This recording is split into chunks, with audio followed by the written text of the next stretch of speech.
Bonjour les amis, je suis Philippe Kangabé Clossa et je suis dropshipper.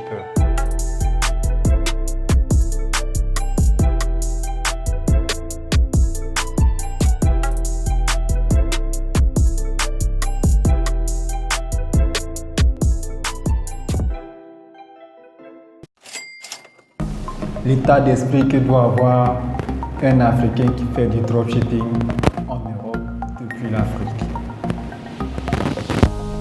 Bonjour et bienvenue à tous, je suis heureux de faire cette vidéo avec vous ce matin.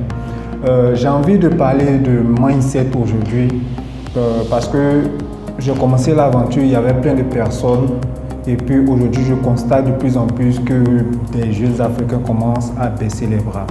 Honnêtement, comme toute activité, il faut savoir que le dropshipping, ce n'est pas une activité qui est vraiment facile.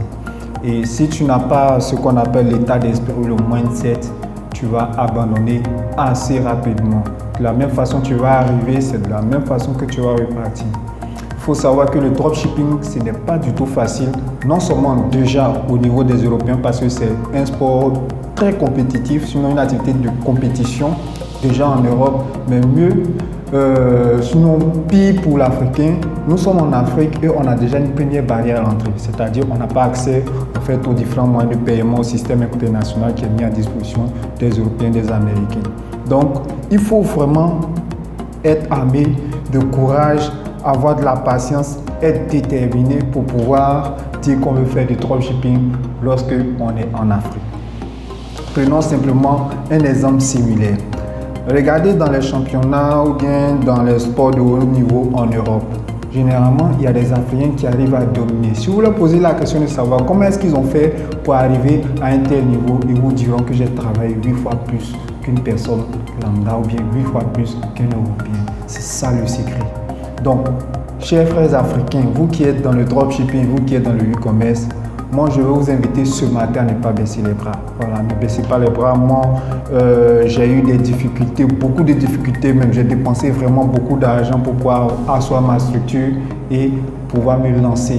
Les débuts, ce n'était pas du tout facile parce qu'il m'a fallu apprendre plusieurs choses en même temps. Je me suis tapé des nuits blanches à bosser comme un fou, de sorte qu'aujourd'hui, j'arrive à atteindre un ensemble de résultats. Et là encore même, je ne suis même pas encore satisfait. J'ai envie d'aller encore plus loin, c'est-à-dire envoyer mon niveau à un autre level au point où je serai capable de un jour aussi dire, comme par exemple, je le vois avec Yomi, une personne qui m'inspire beaucoup, dire « Ah, j'ai fait $1 million en une journée. » Voilà.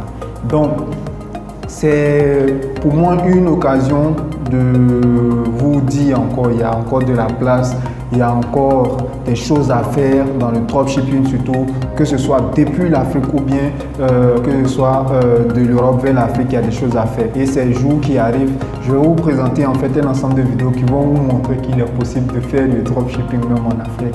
Il y a des processeurs de paiement et même quand on nous dit qu'il n'y a pas d'adresse de livraison, c'est pas vrai parce que moi j'ai commandé plusieurs marchandises en Chine qui sont arrivées via la poste. Donc quand on me dit qu'il n'y a pas d'adresse en Côte d'Ivoire, je dis vraiment c'est faux parce qu'aujourd'hui en Afrique, tout le monde a un numéro de téléphone. C'est 100 fois mieux qu'une adresse. C'est-à-dire, lorsqu'on commandera peut-être en Europe ou bien en Chine, il sera simplement question de donner son nom et son numéro de téléphone qui est valide. À partir du moment où tu es en train de payer ton argent, tu vas entrer de bonnes informations. Donc, cette affaire de on n'a pas d'adresse en Afrique, donc ce qui fait qu'on n'est pas à mesure de pouvoir gérer le dropshipping en Afrique. Moi, je pense que ce n'est pas quelque chose de vrai. Donc, pour revenir au point principal, le mindset qu'un Africain qui fait du dropshipping doit avoir, c'est le mindset du guerrier, c'est-à-dire courir comme un esclave afin de pouvoir marcher demain comme un roi. Tu devras travailler 8 fois plus que les autres. Tu devras faire beaucoup de sacrifices pour pouvoir atteindre certains résultats.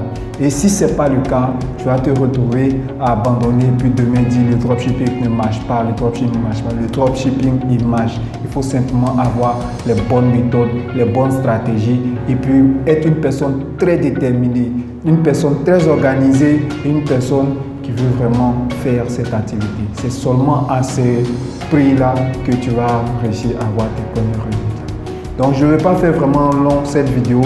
Je vais te dire simplement, je vais laisser dans le bas de cette vidéo des liens qui vont vous permettre d'avoir accès gratuitement à un ensemble de ressources que moi je mets à disposition. Après, je vais vous présenter aussi, j'ai une formation qui permet aux jeunes qui sont en Afrique de pouvoir créer des entreprises offshore afin de réaliser des activités de e-commerce. Voilà, c'est vraiment quelque chose que je conseille à tout le monde. Je suis à Abidjan, je le fais, ça marche pour moi, il n'y a pas de question, il n'y a pas de raison que ça ne marche pas pour que ce soit nous. Je vous remercie et puis on se dit à bientôt dans une prochaine vidéo. Ciao.